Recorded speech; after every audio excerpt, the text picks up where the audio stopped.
Hello everybody, it's Andy's free guitar chart videos.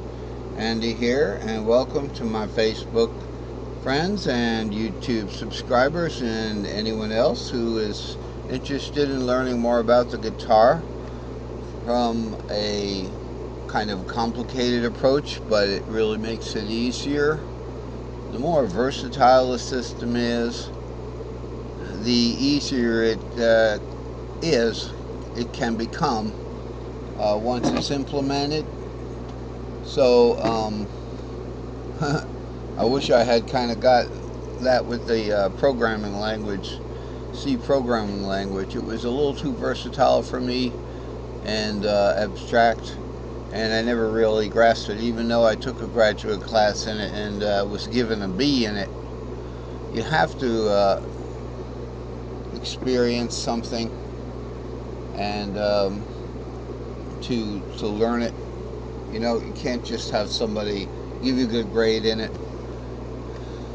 So that's why it's a good idea to do your homework in school, something that I didn't do enough of in graduate school. And anyway, let's look at this. This is the brand new chart here, you know, and I put a lot of work into it, and it seemed like it was going to take days, but it didn't. It only took about 4 or 5 hours total, you know, and that's partially just fixing mistakes and playing a little bit. So this is chart 161, and I have the tri-note fretboards. On top I have the major, and on the underneath that the minor. Okay, and they were derived from these cages down here that were derived from another chart, and we'll pull that up. Okay, so this is chart 160, and it's major minor fretboards there. We can't seem to get a good gander at this part of the, right above me, this part of the fretboard chart rather. So what I'm going to do is just bring this right to the middle here, and we can look at it. The reason why I'm bringing this up is to show you how I derived the tri-note fretboards. So originally I was talking about intervals, and this is a major minor 10-string triad pattern stack. Okay, starting with the major, let's say we want to start with root.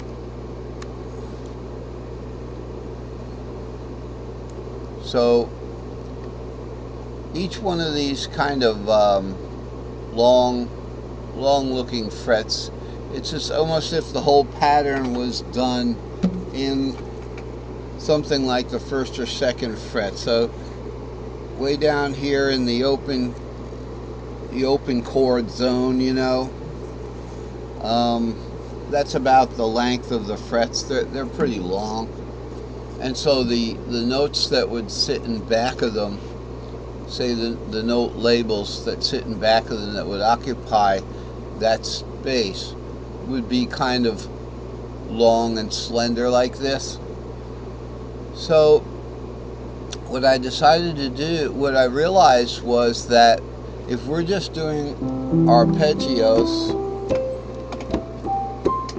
starting down here, this root down here would be probably this one here. Alright, and I just thought I'd do the pattern for the arpeggio. So this is all P4ths tuning. All P4ths tuning. What's that?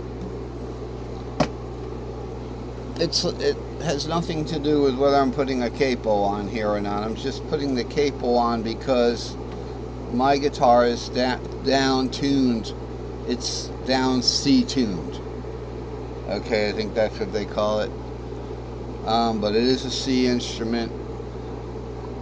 Believe it or not, I've got one of them that is kind of a virtual A flat instrument, so it's horrible with the I have to redo that one. But this is regular tuning.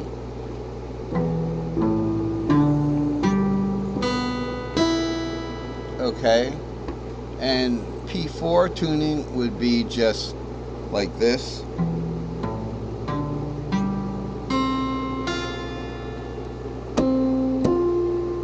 Okay, and that's all in fourths. So if that's how the guitar was tuned, then this is what the note map would be. Of course, this is 10 strings. All right, so what we'd be looking at really, because when we play the guitar, all right, the way the patterns work out is that the top and the bottom string are the same. They're just about 2 octaves apart. And that's not a coincidence. It's not arbitrary that they did that. They didn't just tune them to be the same, having nothing to do with anything else, although the top 2 strings have been tuned differently than a P4ths tuning for that very purpose, perhaps. So when we do our diatonic C scale, let's say Phrygian C scale, taking it right through the root,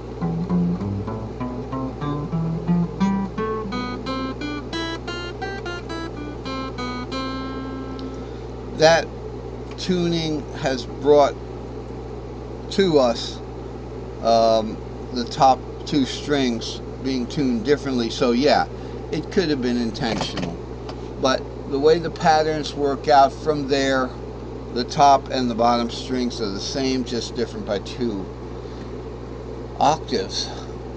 So here's this, here let's say 6-2-3 here and 6-2-3 here. We wouldn't be looking at the rest of these 4 strings up here in the pattern. Okay, we'd just be looking at the 6 here, up to the 6 there, like that. And if we wanted to grab another 6 string, say we want to grab from this 5 to this 5, we wouldn't be in this pattern. It has all cases in the 10 strings. 10 string has all possible cases. All possible cases with the guitar.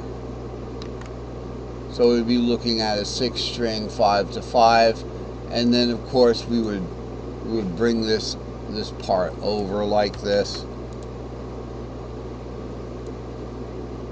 Okay, and in that case we would be looking at an A shape.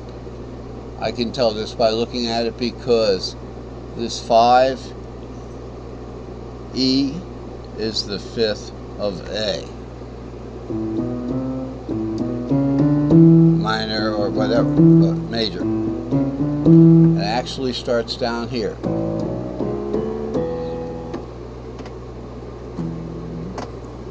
This is low E.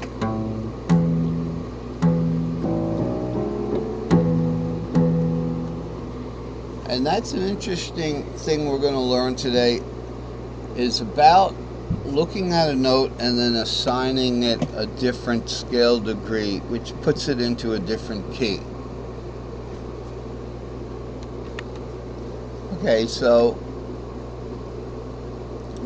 I came up with these 2 pattern stacks, a major and a minor pattern stack. They're the same group of notes, just colored differently. That is that.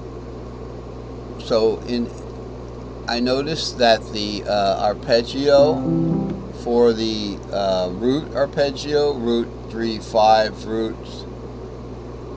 3, and then 5 would go over there if it couldn't just continue on. Alright, so that from that 5, but you can look at it from this 3, it's the same thing, same interval. A minor third right there, root 3 5, root 3 5.